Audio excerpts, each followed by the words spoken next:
Trump account. You're a foreign national on a work visa in the US, or you're a US expat outside the US. Can you use the Trump account? In today's conversation, we're going to answer a lot of questions and about the Trump account, who, what, and really discuss how they fit into your overall plan. So let's get into it. I know, but before we dive into it, dear listener, if you enjoy our conversations, please give us a 5-star rating on Spotify or Apple. This allows more people like you to find us and enjoy the information we share and learn from it. We are here every other week. All right, then. Let's dive into the Trump accounts. This was passed along with all of the other new tax changes as part of the One Big Beautiful Bill Act. The basics, I suppose for the basics, we went to the whitehouse.gov website, and that says the goal for these Trump accounts is to give the next generation a jump start on savings. So we have a few questions from people who are interested or who are expecting a new baby sometime soon, let's just say. And they are looking at this account as an option for college savings. So what do you think, Jane? Should we start there? Yeah, I think that actually is a really good place. And maybe let's literally go into the basics. Let's talk about what they are, who can open them, right? Mm-hmm. So this Trump account is an investment account. So the question is, who can get this account? And according to the OBBA Act, it can be opened for any American child after December 2024. So technically, any child born from January 1st onward, so January 1st, 2025, but it goes all the way up to 2020. And that is key. Now, when you open this Trump account, the Treasury is going to seed it with $1,000. Okay, so you open it, they put in 1,000, and that's it. But in terms of getting this account to grow, this is what you're allowed to do, or what can be done with the account.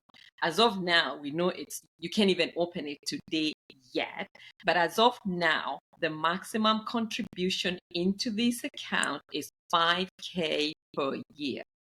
And I do want to point out that this K is non-deductible. So this is somewhat similar, and I think that's what Manasa we've been saying, to a non-deductible IRA account.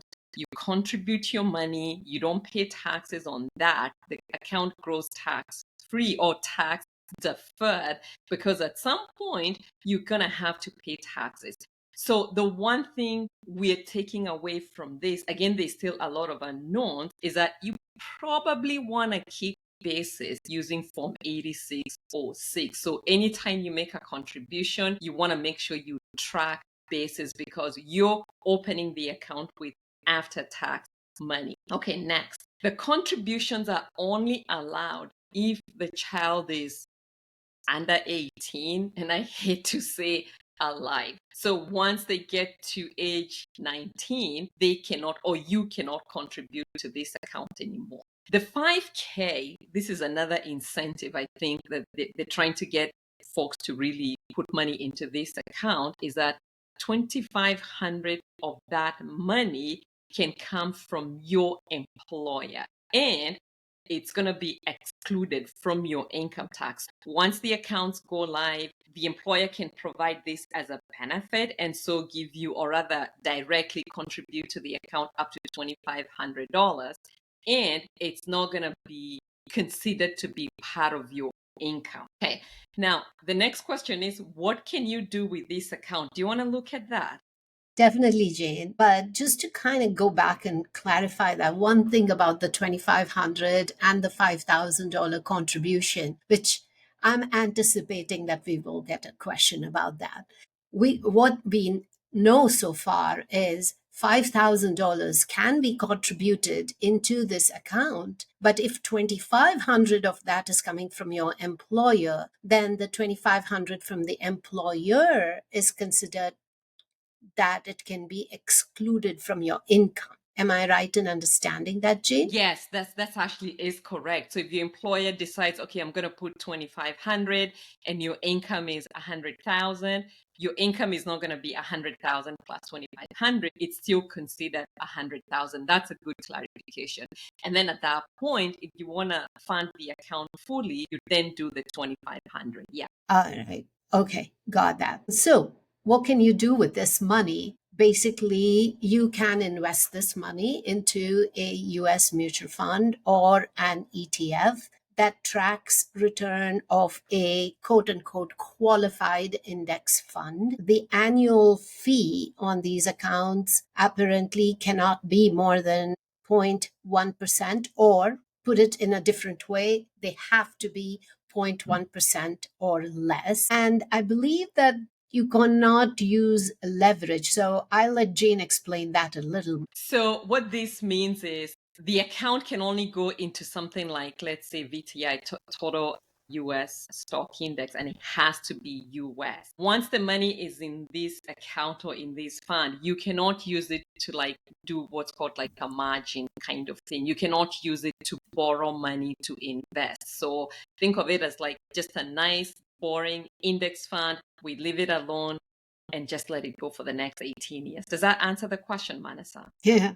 I have Okay. thoughts about that, but it does Sure. answer my question. Yes.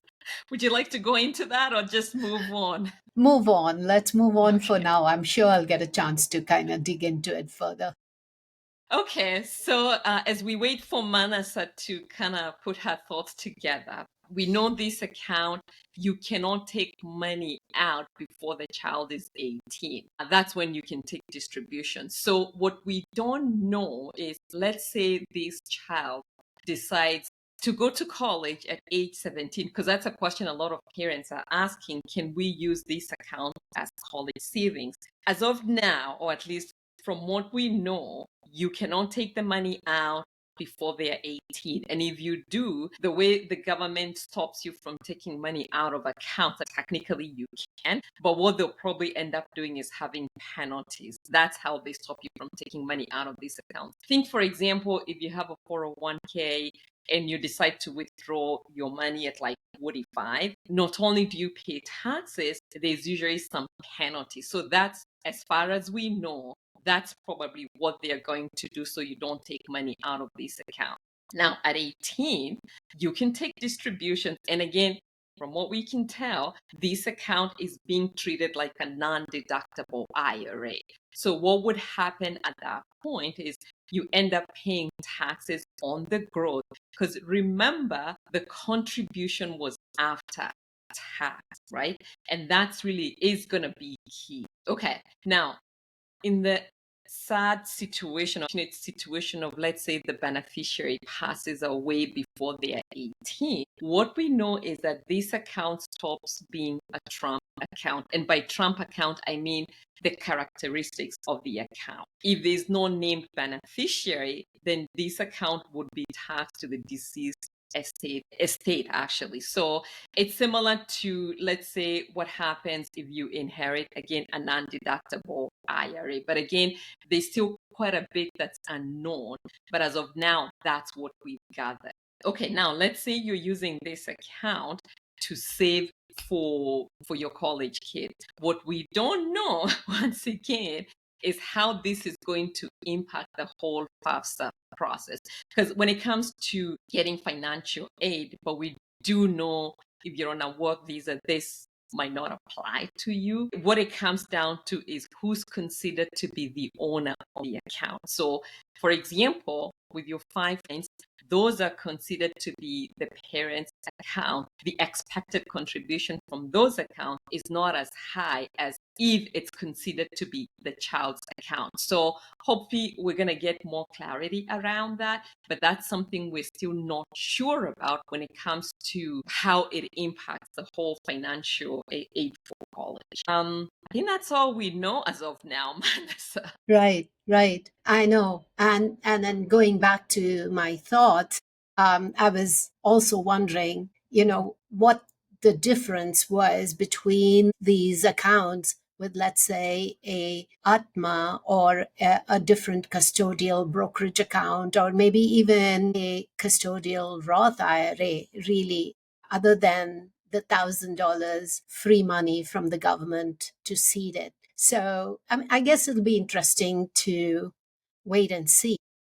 Yeah, but actually I may be able to say something about that account. So we know this Yeah, account is being opened in the child's name. We right. know like let's say a custodial Roth can only be opened if the child has an income, right? Hmm. Basically, and really, I think that's all the retirement accounts the child can open. You could do a traditional, but you really don't want to do that because of the tax issue. So I think the main thing is the child does not have to do anything to get this $1,000 into Yeah. the account. And then like the ATMA, and we have a whole episode where we talked about ATMA and UGMA accounts, is they are custodial accounts, which means they are considered your account.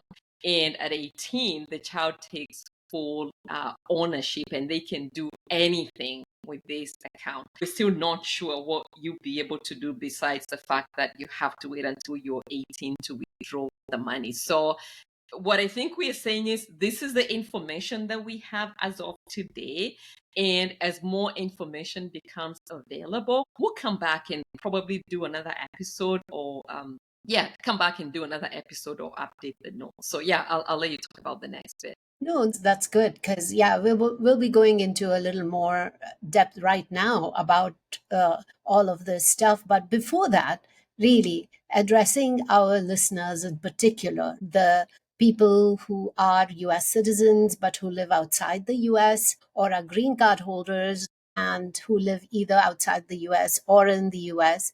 And of course, non-immigrant visa holders. Now, with the non-immigrant visa holders, we know that there is that thing on the back burner called the Birthright Citizenship Act. And as of today, when we're talking, it's still up in the air.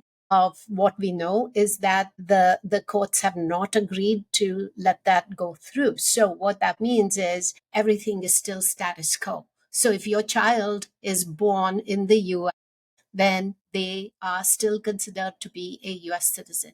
So if they're children born to non-immigrant visa holders, children born to US expats outside the US, that is, if you are a US citizen and outside the US, your child is still eligible for these Trump accounts. So if you open the account as soon as they're born, then there is that $1,000 seed money from the US government available to you. And just right now, while we were kind of shifting through all of this different information that we have on these accounts on the White House's website and a few other CPE classes that Jane and I have taken, there are a few what we like to call attractions and concerns about this account. So to start off with attractions, because Jane is feeling very positive about this, let's go with that first today. Yeah, so the attractions for this account is the $1,000 free money. I mean, really, I can't see any downsides to taking the money. So Yes. free money, $1,000. Take it. That's what I'm going to say.